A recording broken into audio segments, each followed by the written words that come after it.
November 11th, 1918, 10:59 in the morning. Through this fog, an American private is charging a German machine gun, and the Germans are not shooting. They are standing up, waving him back, because every man on this field knows the war ends in 60 seconds.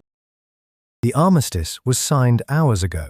The exact minute of peace has been wired to every headquarters on the Western Front, and men are still being ordered to attack. You have watched a clock crawl toward the end of something, a shift, a school year. These men were watching a clock crawl toward the end of the deadliest war the world had yet seen. Their generals were watching it too, and the generals said, "Keep going." To understand how a man ends up here, 1 minute from peace, we need to rewind 6 hours.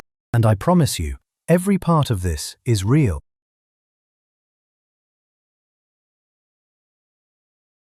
November 1918. Germany is losing, badly. Its allies have quit the war one by one. Its army is being pushed back every day. And at home, things are going great, if your definition of great includes open revolution. The Navy mutinies. Revolution spreads city to city. On November 9th, the Kaiser abdicates, and Germany becomes a republic, roughly overnight. Since early October, the German government had been asking President Wilson about an armistice. Everyone on Earth can see how this ends. In fact, America was so ready for the end that on November 7th, it celebrated the end of the war, which had not ended. A United Press report cabled from France claimed the armistice was signed. More than 400 newspapers ran it. New York shut down and threw one of the biggest parties in its history. Barbers abandoned customers half-shaved, 4 days early, over nothing. We did it. We did do it, right? They had not done it.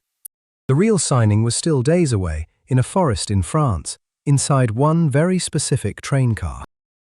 This is the forest of Compiègne, and that is the private railway carriage of Marshal Ferdinand Foch, Supreme Commander of the Allied armies.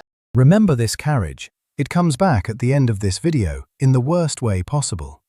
On the morning of November 8th, the German delegation arrives. It is led not by a general, but by Matthias Erzberger, a civilian politician. The generals who lost the war made sure a civilian would sign for it. File that away. Erzberger asks to hear the Allied proposals for an armistice, and Foch delivers one of the coldest lines in diplomatic history. "I have no proposals to make." This is not a negotiation. The terms are read at the Germans, out loud, take it or leave it. They get 72 hours to accept, expiring at 11 a.m. on November 11th. And then Erzberger begs. He pleads with Foch not to wait those 72 hours. "Stop the fighting today," he says, "while we consider the terms. Men are dying every hour." Foch refuses. He had vowed to pursue the retreating Germans, in his words, with a sword at their backs, until the very last minute. By historian Joseph Persico's count, that refusal cost around 6,600 lives. So the war keeps running, while the paperwork clears. Which brings us to the strangest 6 hours of the 20th century. On November 10th, Berlin radios the delegation, sign it. Around 2 in the morning on November 11th, the final session begins in the carriage, and they grind through the terms, clause by clause. The armistice is signed a little after 5 in the morning, officially recorded as 5 o'clock exactly. And Clause 1 sets hostilities to end 6 hours after the signature, 5 plus 6, 11 o'clock. Quick correction, because the version you have heard is a myth. Nobody chose the 11th hour of the 11th day of the 11th month for the poetry. The 6 hours existed so the stop order could reach the front lines. The symbolism was an accident everyone embraced afterward. Foch's order goes out to every Allied commander. Hostilities will be stopped on the entire front at 11 o'clock. The war is officially ending. All anyone has to do for 6 hours is nothing. Enter General John Pershing, commander of the American forces, who thought this armistice was a terrible idea. Pershing had formerly argued that the Allies should refuse any armistice and fight on to unconditional surrender. As historian Persico records his words, "What I dread is that Germany doesn't know that she was licked." So when the news reached American headquarters around 6 that morning, The message passed to the armies gave the exact time the war would end, and no order to stop attacking. Every commander could decide what to do with the last 6 hours of World War I. So, what did the commanders do with that discretion? Some commanders ordered their men to stand fast and live. This act is about the other kind. Major General William Wright of the 89th Division ordered an attack on the town of Stenay on the final morning. His own recorded explanation: his troops had gone a long time without proper bathing facilities, and Stenay had bathing facilities. The men need baths. Taking Stenay cost 365 casualties. 61 men died. For showers, the division could have walked into peacefully days later. Nobody ever punished him for it. On the war's last night, General Summerall ordered the 2nd Division, including the Marines, to force a crossing of the flooded Meuse River. In darkness and freezing fog, on pontoon bridges 30 inches wide, under machine gun fire. Hours before a ceasefire their commanders knew was coming. The crossings cost more than 1,100 casualties. The 26th Yankee Division was told at first that its infantry could stand down. About an hour later, that order was reversed, and the division was told to attack anyway and keep advancing until the final minute. The US Navy had brought giant 14-inch railway guns to France. Battery 4 fired their last shell at exactly 10:57 and 30 seconds, timed by the Navy's own account, so it would land on the Germans just before 11. Getting the war's last word in by ballistics. And the 92nd Division, black American soldiers who had been handed the worst equipment and the least credit in the army, had been fighting since 5 that morning. At 10:30, they were ordered into one final charge.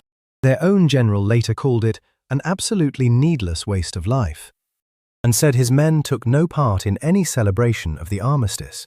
All along the front, under clocks counting down to the same minute, it went on like this.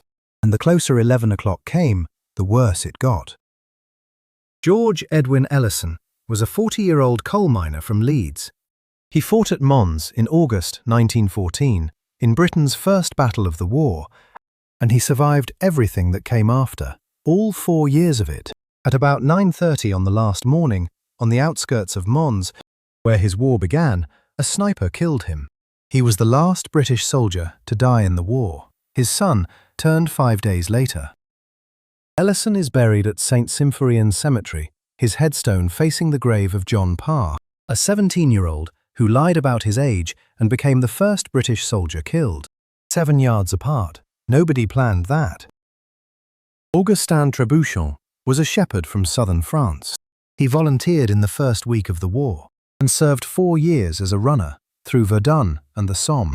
On the last morning, his regiment was ordered across the flooded Meuse while the armistice was being signed. At about 10:45, he was shot carrying a message to the front line. The message told the men to muster at 11:30 for food, hot soup, for after the ceasefire. The crosses over Trébuchon and 17 of his comrades are dated November 10th. They died on the 11th. The graves really were backdated, and no one is certain why. The explanation historians now lean toward is that France could not bear the thought of men dying on the day of victory. George Lawrence Price, a Canadian private from Nova Scotia, was checking houses in a village near Mons. At 10:58, he stepped out of a doorway and a sniper shot him through the chest.